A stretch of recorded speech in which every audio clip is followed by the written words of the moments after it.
populists do not win.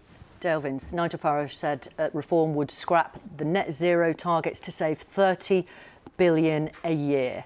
And Rishi Sunak today was attacking Labour and its costly net zero policies. What do you think? I think they both talk nonsense about net zero. I think they don't understand the topic.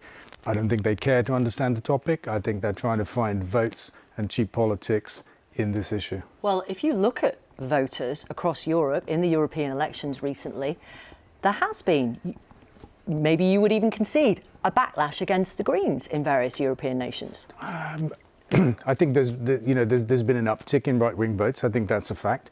I don't think that is a judgment on net zero. I think if you look at the... So fewer people voting for the Greens is a judgment on what, if it's not a judgment on net zero? I don't know. But if you look at the economics behind net zero, there's no rationale, there's no logic in saying that it's expensive and we can't afford it. Because for every pound we spend on renewable energy, we get 2.5 times more jobs and twice the GDP growth that we get if we spend that same pound on fossil fuels. That's a fact. Right. What do you think regarding net zero? We remember David Cameron when he was the leader.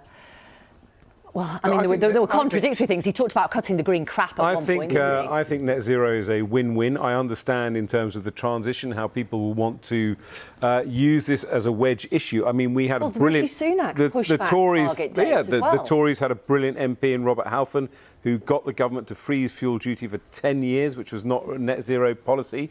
I support the low emission zone in London. I think Sadiq Khan makes a very good case about the quality of London's air. It's expensive to get from where we are to where we need to be, but it's a win-win in terms of the technology, in terms of giving Britain leadership in this technology, and in terms of saving lives. And the OBR have said it will cost our economy twice as much to stick with fossil fuels as to transition to green energy. They said this about 4 months ago in a report to Rishi Sunak. What about the cost to consumers right now over the next 5 years, over the next 10 years? There should be no cost. But that's just not true, is it? What does a heat pump cost? 7 grand, 10 grand? I'm not advocating heat pumps. I'm advocating green energy from the wind and the sun. And what if there isn't enough wind and sun energy? Well, but there is. There are ways we can sort this by having an overcapacity of green generation and the smart grid in combination, which is about how we use energy at different times of the day in a very smart way. But heat pumps are about how we decarbonise home heating. It's a very different thing, and we have an answer for that as well. We can make the gas we need from grass, and we have an abundance of grass in our country. We have enough grass to make all of the gas that we need. A powerful argument that if you get rid of this, it's exactly what the IFS are talking about. You might help to alleviate child poverty.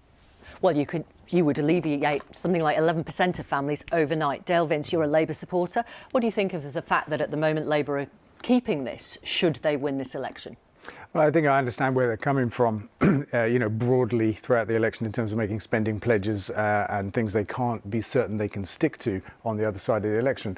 I think and hope that on the other side of the election, if Labour win, they will look at this again and find it in their hearts and actually find it in, the nation's bank account to solve this problem, because I think it's a very cruel policy. It's pushed hundreds of thousands of kids and families into real poverty. And when we do that, it's perverse to our own economy, because we take away the life chances of young people and we make it harder for them to contribute to our economy. And of course, we rely on the next generation to pay for our ageing population, of pensions and stuff like that. So, I mean, these are the people we rely on, and we're treating them terribly badly in their early life, and I don't think any of that makes sense. What do you think of the votes for 16-year-olds that Labour would bring in, should they win? Have they said they will?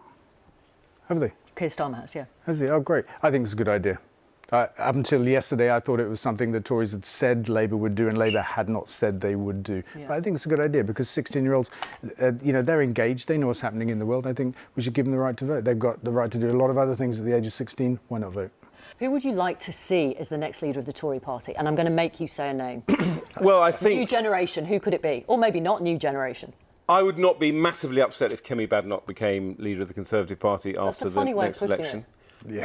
Well, I don't know what the choice would be. I mean, obviously, I'd want it to be Michael Gove, but he's not standing. Right. Why would you want it to be him? Because I can't get out of my head my constant support for Michael Gove as leader of the Tory party. And of course, Michael Gove anointed Kemi Badenoch. Maybe he could do it from the Lords, Nick. He could do it, or David Cameron could do it. Since we're in sort of, What about the return of David Cameron? But it's a party without talent now.